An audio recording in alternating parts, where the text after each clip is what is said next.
Merhaba sevgili izleyiciler, ilişkilerden bahsetmeye devam ediyoruz. İlişkilerimizin gündelik hayatına etkilerine de değinelim istedi sevgili Sedat Hoca. Bir istatistik çalışmadan hemen bahsetmek isterim. Şöyle der, evli erkekler evli olmayanlardan daha sağlıklı, kadınlarda ise tam tersi evli kadınlar bekar kadınlara göre çok daha sık hastalanıyorlar. Siz katılır mısınız bu çalışmaya? Yani katıldım, kısmen katılabileceğim kısımları var. Psikiyatri hastalarında da böyledir. Kronik psikiyatri hastalarında, psikoz, afektif bozukluk olanlarda genellikle evli olanlar daha iyi takip edildikleri için, daha düzenli bir yaşamları oldukları için bekar olanlara göre daha iyi survey, daha iyi bir gidiş gösterirler. Erkeklerde mi? Erkeklerde kronik hastaya bakım daha yüksek oluyor. Kadın kronik hastaysa bakım daha az oluyor. Çok ilginç bir şey. Yani fark etmeden aslında toplumsal yaşamdaki algoritmalarda da bu var. Bir toplum bilimci kadın, Türk kadın vardı. İngiltere'de bir çalışması vardı. Kadın hastalar erkeklere göre 12 kat daha az bel fıtığı ameliyatı oluyorlar. Çünkü kadın hasta, erkek hasta eşit gitse de erkekler genellikle çalışıyorlar ve bu çalışmalarına engel olacağı için daha hızlı ameliyat kararı alıyor. Kadınlarsa, ev kadınları ise çalışmıyor. İşsiz gözüyle bakılıyor. O yüzden daha az bu karar alıyor. Daha çok ilaç yazılıyor. Ameliyat kararı alınan kadınlarda da, erkeklerde ve kadınlarda erkeğe soruyorlar. Ameliyat olduğunda sana kim bakacak? Eşim bakacak diyor. Kadına sorduklarında sana kim bakacak? Anne. Koca çalışıyor zaten. Bu yüzden buradan da 3 kat da buradan ediniyor. Ve toplamda 12 kat daha az ameliyat oluyorlar. Çok basit bir algoritma değil mi bu? Algoritma, yani çok basit bir cinsiyet farkı algımızdan kaynaklı. Türkiye'de evli çiftlerde erkekler daha sağlıklıdır. Çünkü daha düzenli yaşıyorlar, daha iyi besleniyorlar. Türkiye'de kadının o yuvayı dişi kuş yapar formatından çok daha destekleyici, çocuğuna, kocasına iyi bakma, iyi besleme, iyi giydirme gibi bir görev. Anaçız yani. Yani sahiplenici, anaç bir şekilde bu önemli bir şey. Yani düne kadar kadın günlerinde kuru pastayı kendisinin yapmaması sunduklarını falan bir eleştiri konusuydu. Bu yüzden erkeklerde ise böyle bir kaygı yok. Zaten onları anneleri bakarken bekar yaşama geçmiş ya da bir şekilde evden uzaklaştılarsa bekar evi mantığı bize biraz aşağılayıcı bir şey. Burası bekar evi, idare edin, pisliği, dağınıklığı filandır yani. Normalde görürüz. Evet. Yani belki erkeğe biraz da dağınıklık mı yakışıyor bilmiyorum ki. Yakışmıyor izleyiciler. Bence de. Ben de çok huzursuz olurum dağınıklıktan ama ne yazık ki böyle yani. O kişi daha sonra evlendiğinde yine aynı bakıma, hatta daha iyi bir bakıma kavuşuyor. Bazı çiftlerde felçli gibi davranabiliyor erkek. Yani gidiyoruz bir brunch'a gidiyoruz, bir yemeğe gidiyoruz. Mesela ortaya alınan tabaktaki salatayı, yumurtayı kadın soyup parçalayıp adamın önüne koyuyor. Bu kadar iyi bakılıyor erkekler. Ben de söylerim, standart Türk erkeği çorabını bulamayan adamdır diye. Bu bir hakaret falan değil. Biz böyle alıştırılmışız. Yani çocuklar çocukkenden annemizin o biricik oğlu olarak, ki şu an az çocuk yapıyoruz, evlenince de evin reisi olarak böyle bir tutum var. Bu tutum tabii uzun vadede başka sorunlar getiriyor. Yani bıkabiliyor taraflardan biri. Sürekli bakım gören erkek kendini çok yetersiz hissedebiliyor ve kendini yeterli hissedebileceği birinin arayışına girebiliyor. Çok sık görürüz yani bir kaçamaklarda, yani üçüncü kişi genellikle partnerden çok daha seviye olarak kötü, daha beceriksiz, daha yetersiz, erkeğin koruyabileceği biridir. Yani kadın o kadar böyle artık tekamül etmiş, gelişmiş, o kadar her şeye hakimdir ki. Yani kararları o alır. Rıza dahilinde değil miydi bu? Karşılıklı bir rıza yok mu? Başlangıçta hoşuma gidiyor. Ben Ahmet Bey'im. Başlangıçta bu çok hoşuma gidiyor. Her şeyim yapılıyor, hallediliyor. Ben yavaş yavaş böyle elektrik bozuluyor. Onunla da ilgilenmiyorum. Hatun elektrikçiyi buluyor. Araba bozuluyor. Hatun çözüyor. Yani kendi gönderebilir ya da bir ofis boyu vardır, bir şey vardır. Fakat ben bunlara hiç dokunmuyorum. Çok rahatım yani. İşime gidiyorum, eve geliyorum. O kumanda elimde, rahat yaşıyorum. Ama bir süre sonra, birkaç yıl sonra evin çocuğu gibiyim. Yani 2 çocuğumuz var. Ben de 3. çocuk gibiyim. Zihnim de tembelleşiyor zamanla. Karar Kesinlikle. almaz biri olarak yaşamaya başlıyorum. Kesinlikle. Yemekte ne vardan çorabım nerede? ütüden hani şu an alışveriş listesini şu an denesinler. Yani 15 yaşından büyük, 18'inden büyük evdeki erkek ergeni çağırın şimdi. Bunu denedikten sonra. Bulaşık makinesini çalıştır ya da çamaşır makinesine çamaşır at deyin. Bakın kaça atabilecek yani. Uzay mekiği tadında bakarlar muhtemelen. Yani bu çok önemli bir şey. Bir süre sonra gerçekten işlevsizleşiyorum ve kendimi de yeterli ve değerli hissetmiyorum. Çünkü her şeye eşim karar veriyor. Çocuklar beni takmıyor. İş yerimde de birisi var. Ahmet Bey ne kadar iyisiniz, ne kadar değerlisiniz, ay ne kadar iyi giyiniyorsunuz filan diyor. Kendimi daha erkek hissettiriyor ve ben onu koruyabileceğim biri var. Akıl öğretebileceğim biri var. Hayran olan biri var. Evet. Yani kendimi erkek hissediyorum. Evdeki gibi bir sığıntı gibi hissetmiyorum. Yani bir çocuk gibi hissetmiyorum. Bu önemli bir şey yani son derece önemli bir şey. Ya da kadın bıkabiliyor. Yani yap nereye kadar yeter artık falan diyor. Bir kronik hastalık oluyor, bir şey oluyor. Tüm sistemin onun üzerinde olduğunu görüyor ve darmadağın oluyor sistem. Yani bu çok önemli. Aslında Türkiye'de bu çok yaygın bir fenomen. Kadında nasıl ilerliyor peki? Hani bu hayal kırıklığı yap bir yere kadar sorumluluğu paylaşamıyor.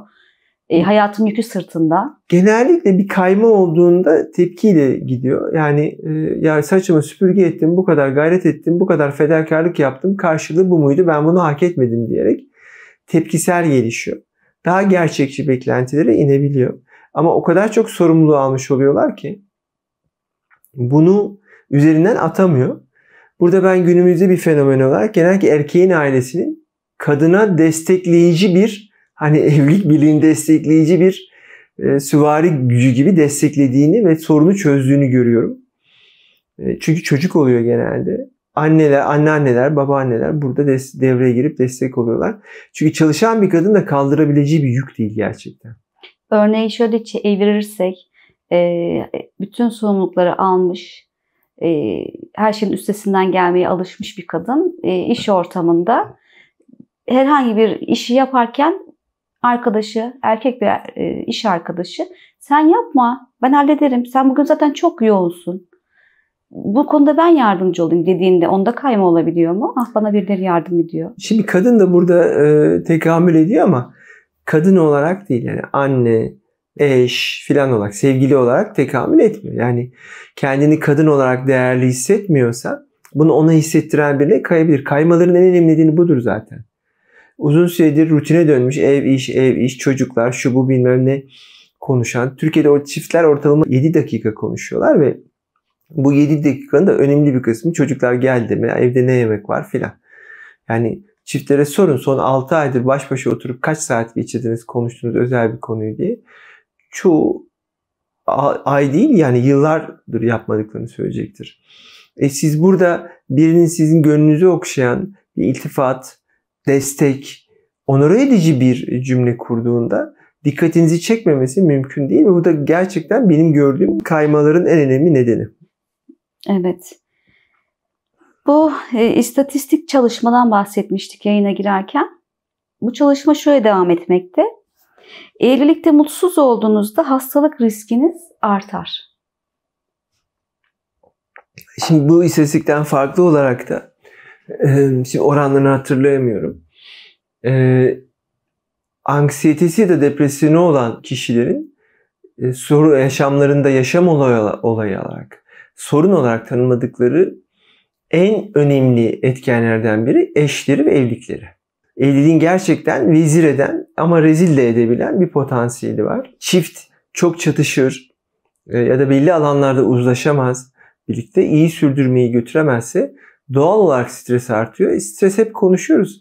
Adrenalin ve kortizol salgısı demek. Bu da immün sistemimizin zayıflaması demek. Yani hazır bekleyen hastalıkların ya da yatkın olduğumuz hastalıkların patlaması demek. Bu sorunlara mali sorunlar eşlik ediyorsa ki Türkiye'mizde şu an bu çok ağır seviyede var. Gerçekten orta ve orta alt sınıf değil sadece. Orta sınıf hatta orta üst sınıf bile çok ciddi sıkıntı içinde. Bu da sorunlara çarpan etkisi yaratıyor ve hem beslenmeniz, hem huzurunuz, hem immün sisteminiz her şey birden değişiyor. Yani şu an tuhaf bir şey olmaya başladı. Evli çiftlerin sorumlulukları daha fazla olduğu için Stresleri de daha fazla. Bekar olan babasının evine taşınıveriyor yani.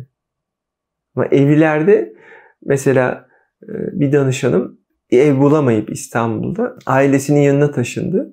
Bu onu çok üzdü ve depresyonu tetikledi yani. Haklı da, bağımsız yaşayan çocukları olan bir aile bir başarısızlık gibi algılıyor. Yani çok da haklı bu değersizlik düşüncesini hissetmekte. Çünkü mevzi kaybetti. Yani mevki kaybetti, mevzi kaybetti. Kendini daha kötü konumda buldu. Evlilik de sıkıntıya giriyor. Mesela bu kişi tek yaşayan, tek ebeveynli bir aile olsaydı ya da çocuksuz tek yaşayan biri olsaydı bu ona çok az, hatta ekonomik olarak büyük artı da sağlardı yani. Hatta konfor alanını da arttırırdı. Yani annesi yapacak yemeği, ütüyü o yapacak filan, çok rahat da edebilirdi. Kriz dönemlerinde bunu 2001 krizinde de gördük. Yani aileler hemen tekrar birleşiverdiler. Birbirini desteklediler. Ama şu an bu olmayabiliyor. Burada aslında istatistik yalan söylemenin bir aracıdır. Evliliklerde erkeklerin daha rahat ettiği doğru ama Türkiye'deki evlilik kadının statüsünü de çok öteye taşıyor. Yani evlenmemek... Bazen özgürleştirmeye bile sebep oluyor. Hani evli kadın hakları da artıyor sanki toplumda. Kesinlikle. Yani bekarsanız, dulsanız izleniyorsunuz. Evli bir kadın, hele evli bir çocuklu kadın çok üst düzey bir statüde. Kadınlar arasında da evlenmemek bir başarısızlık gibi addediliyor. Maalesef. Bu yüzden hani değişik artıları ve eksileri olduğunu düşünüyorum ben bunun. Ekonomik duruma, sosyoekonomik duruma, koşullara göre de bunun değişebileceğini, kültürlere göre değişebileceğini düşünüyorum. Benim kuşağımda evli erkekler daha rahat. Fakat mesela Z kuşağında bu istatistikler işlemeyecek. Çünkü karı koca olmayı çok bilen bir kuşak değil. Yalnız yaşamayı daha çok seven bir kuşak. Anne babalarıyla yaşamayı daha çok seven, rahat etmeyi seven bir kuşak. Evli olduklarında muhtemelen 2 yatak odası gerekecek bir kuşak. Yani biri sürekli oyun oynuyor, öbürü sürekli sosyal medyada filan. Bu yüzden yani nasıl ritimler olacak, burada dinamikler nasıl çalışılacak hiçbir fikrim yok. Yaşayarak, öğrenerek görüyoruz bunu. Ama genellememek gerektiğini düşünüyorum. Fakat evliliğin eğer iyiyse sizi immün sistemi açısından, ruh sağlığı açısından destekleme potansiyeli çok yüksek. Kötüyse sizi aşağı çekme potansiyeli çok yüksek. Zaten en büyük zararı her zaman en yakınlarımızdan, kalkanlarımızı indirdiğimiz kişilerden, ya akrabamızdan ya partnerimizden görürüz. Ya çocuğumuzdan görürüz. Yani genellikle sanılanın aksine dış dünya daha az tehdit eder. Bir kişi, yani kadın cinayetlerinde de bu, tacizlerde de bu. Fail genellikle ilk 100 metrededir. Genellikle. En yakınlarınız en tehlike yaratırlar. Bu nedenle hep söylüyorum ya, iyi sürdüremiyorsan iyi bitirmek bir meziyettir diye. Aynen. Çok önemli buluyorum. En azından bu istatistiğin bu tartışmayı açması. Yani evlilik iyi midir, kötü mü? Bilmiyorum. Kiminle, hangi koşullarda, ne amaçla evlendiğine bağlı. Sanırım mutlu olmak, hani belki çok geniş bir tabir ama evlilik hayalini öngören şey mutlu olmak duygusu. Belki o daha çok haz hissetmek. Şöyle, yani mutluluğu temele almak çok sağlıklı bir şey mi? Değil. Siz mutlu olmazsanız hiç kimse sizin hayatınıza bir mutluluk sokamıyor öncelikle. Öncelikle siz bir tam olacaksınız. Konuşmuştuk yani 2 kişi 2,5 olacak. 2 kişi bir yarım olmayacak. İkincisi rol tanımları yapmıştık. Eş, sevgili diye. Ne beklediğinizin önemli olduğunu düşünüyorum. Sen baba bekliyor ama sevgili rolü de istiyorsan, karşı tarafta sırf sevgili istiyorsa bayağı bir mutsuz olacaksın demektir. Çünkü hani diyorum ya, bu adamdan hani baba ya da bu kadından anne olur mu? Koca olur mu? Ne bileyim eş olur mu? Bir düşünmek lazım. Mesela sen sevgili arıyorsun. Ahmet de sevgili arıyor. Ve çocuk da istemiyorsunuz. Bak çok iyi uyabilirsiniz yani. Çok affedersiniz. Biz orada 4 rolden bahsetmiştik. Hani bir partnerde 4'ünün de olmasından. Mümkün mü sizce? Hani eş rolü, koca rolü, baba rolü, anne baba rolü ve sevgili rolü. Taşıma hani ortamda. Eş rolü. Temsil yeteneği eş rolü. Yani eşin olarak seni utandırmamam gerekiyor. Bunların hepsinin bir arada olması tabii ki mümkün. Koca rolü var. Sorumluluklar, karı ve koca rolü. Anne ve baba rolü var. Ve sevgili rolü var. Yani senin gönlünü hoş tutacağım, doğum gününü hatırlayacağım filan filan. Bunun hepsinin birden olması genellikle mümkün olmuyor. Oluyorsa zaten tadından yenmez. Bırakma o hatunu adamı. Sakın bırakma yani. Ama o hepsi birden olmadığında yani senin için sıralama ve öncelik neyse ona bakmanda fayda var. Bu senin için baba rolü önceliklidir. Onun için de önceliklidir. Çocuk üzerinden ortak etkinlikler yaparsınız. Aile olmak çok önemlidir sizin için. Zaten benim gördüğüm günümüz çiftlerinde aslındaki en önemli hilenin bu olduğunu düşünüyorum. Ortak kaliteli zaman geçirebilen, ortak etkinlikte bulunabilen çiftler daha mutlu oluyorlar. Ortak kaliteli zaman geçiremiyorlarsa mutlu olamıyorlar. Sorduğunuz sorunun şöyle bir ayrıntısı var. Sağlıklı olmak, mutlu olmak bir hedef olamaz. Bir amaç olamaz. Onlar bir sürecin sonucu olabilirler. Yani sigara içmemeyi yeğlersin, bir yıl sonra daha sağlıklı olursun. Sana sıkıntı veren insanları hayatından çıkarmayı yeğlersin, bir yıl sonra daha mutlu olursun. Seni daha mutlu yapacak şeyleri yeğlersin hayatında giderek daha mutlu olursun. Ama ben mutlu olacağım deyip evlenilemez yani. Ben mutlu olacağım deyip doktor olunamaz ya da ülke değiştirilemez. Sizi mali, maddi, manevi bir şekilde huzurlu kılacak, daha sağlıklı kılacak şeyleri yeğlersiniz. Sürecin sonunda öyle olursunuz. Ama bu bir hedef olamaz yani.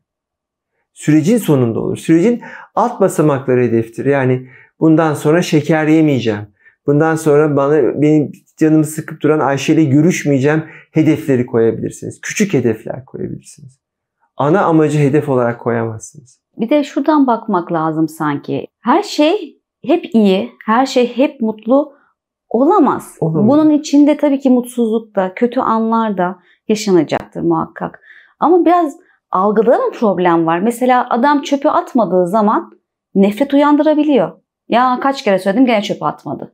Haklısınız. Yani algı çok önemli bir şey. Yani siz çöpü atmamamı, evi özenmemem ve seni sevmemem olarak algılıyorsun. Ben de o sırada kafamda bir şey var. Çöpü atmayı basit bir iş olarak algılıyorum ve senin gibi düşünmüyorum. Burada ben de diyorum ki bu basit bir iş zaten. Bu kadar basit bir işi bile yapmıyorsun. Benle paylaşmıyorsun. Hep hatırlatmam gerekiyor. İşte burada duygular değişiyor. Koca rolünde yani evdeki sorumluluklar rolünde çok yeterli biri olmayabilirim. Hayatım boyunca çöp atmamış biri olabilirim. Ya da ne bileyim çöp otomatı olan bir yerde büyümüş biri olabilirim. Hani annem atmıştır. Annem atmıştır vesaire. Burada karşı tarafın çöp atıp atmamayı nasıl değerlendirdiği önemli. Anlatırsınız. Bak bu benim için önemli. Evdeki sorumluluklara katılmanı istiyorum. Adam yapamıyordur. Beyin cerrahıdır, çok yoğundur, odur budur bilmemdir ya da kadın yapamıyordur. O zaman başka çözüm üretmeye çalışmakta fayda var. Çöp atmanın aramızdaki ilişkinin kalitesiyle ilgisi yok. Bu adam yoğunluktan şundan ya da bundan yapamıyor. Ya da bu adamı böyle kullanamayacağım ben ya da kadını. O zaman ne yapayım? Ben de istemiyorum. Ben de yoğunum. Yarın gün bakıcımı tutayım. Param da yok. Çöp öğütme makinesini alayım. Hani böyle bir çözüm üretmek gerekir. Yani İnatlaşamaz mıyım isteğimle? Hayır, bunu paylaşacağız. Neden? Yani kavga etmek için al sana şimdi birinci gerekçeyi hazırladın. Yani çok güzel. Çöp yüzünden kavga mı edeceğiz? Ve bunu ne kadar genelliyorsunuz? Yani hani beni seviyorsan çöpü atarsın. Çoraplarını da çamaşırlığa atmıyorsun diyorum arkasından. Bu benim değer algımla ilgili. Kesinlikle kendinize değer verilmesiyle ilgili algınızla ilgili bu. Ama ben öyle algılayamayabilirim. Orada benim yani ve senin gibi algılamak zorunda da değil. Şunu diyebilirsin. Ben hizmetçilik yapmak istemiyorum. Onu şunu yap o zaman komik olacak ama sırf kendi çöpünü atarsın. Sırf kendi çorabını yıkarsın. Misilleme yapabilirsin. Bu aslında negatif bir sinerji. Yani çocuğa bakmıyorsan bulaşığı da yıkamıyorum gibi. Aslında pozitif bir sinerji. Sen çocuğa bak ben bulaşığı yıkayayım olması gerekir. Değil mi? Ama bu olamıyorsa, karşı tarafın bu sorumluluğu yoksa ya anneden ya kayınvalideden ya bakıcıdan bir şeyden yardım alarak ve bir sistem kurarak ben bunu hep anlatıyorum danışanlarıma. Yani git non-iron ütü gerektirmeyen gömlek al, mikrodalgayı bulaşık makinesi dahi kullanmayı öğren. Basitleştir hayatını yani. Hayatını çok basit hale getir. Çünkü bu adamdan bu alanlarda yardım almakta zorluk çekeceksin. Çocuk yaptın, kadın ya da adam bu anlamda çok sıkıntılı. Hiç yardım alamıyorsun. Dediğiniz gibi kayınvalide, anne yardımı alamıyoruz. Dediğin gibi para da yok. Yani ikinci çocuğu dikkatle düşünmeni öneririm. Çok önemli yani. Çok önemli kararlar bunlar. Yani bunları mesela yani şöyle çocuk yapma ya, anneannen gibi. Bir kardeş şart. Böyle yapma yani. Yalnız kalmasın. İnim inleyeceksin yani. Bir dakika ya, elimde kaynaklar bu kadar, talep bu kadar. Yani bu nasıl olacak? Nasıl örtüşecek? Acaba şu sohbetimiz sırasında kendi kendime bir soru geldi. Evliliği gerçek hayattan çok farklı bir yere mi koyuyoruz? Ya gerçek hayatta da belki benim iş ortamımda o da arkadaşım da çöpünü atmıyor. Onu bu kadar problem, yani ona da kızıyorum ama eşime bedel ödettiriyorum. Yani aslında hayatın normali bunlar. Bütün ilişkilerde biz bu kaosları bir şekilde yaşıyoruz. Yani belki de adamın çöpü atmaması kadar sizin ayrıntılara çok takılıp bununla ilgili yapıcı ve çözüm odaklı değil de sorun odaklı gitmeniz ve buna acayip anlamlar yüklemeniz. Bir, bu sorun olabilir. İki, gerçekten adamı psikolojik olarak çok boyamışsınızdır ya da kadını. Beklentiniz çok romantik ve çok yüksektir. Ama bu işlemiyor evliliklerde. Bu nedenle de siz belki çok romantik beklentilerle evleniyorsunuz ama evlilik, yine konuşmuştuk, sosyal, mali, cinsel, duygusal işbirliğidir. Anne baba olarak işbirliğidir.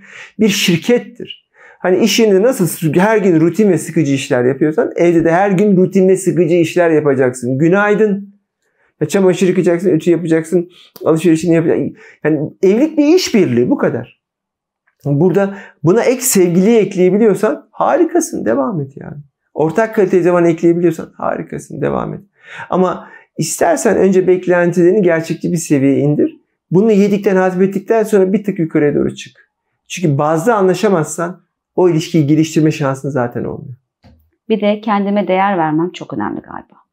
Elbette. Bunu sınırlarla ilgili konuşmak lazım. Yani çözüm odaklı gitmek lazım. Çok iyi bir konu. Aslında bunu not edip gelecek sefer konuşalım. Sevgili izleyiciler, bizi izlediğiniz için çok teşekkür ederiz. Yayınlarımızdan haberdar olmak isterseniz abone olmayı hatırlayınız. Lütfen abone olun.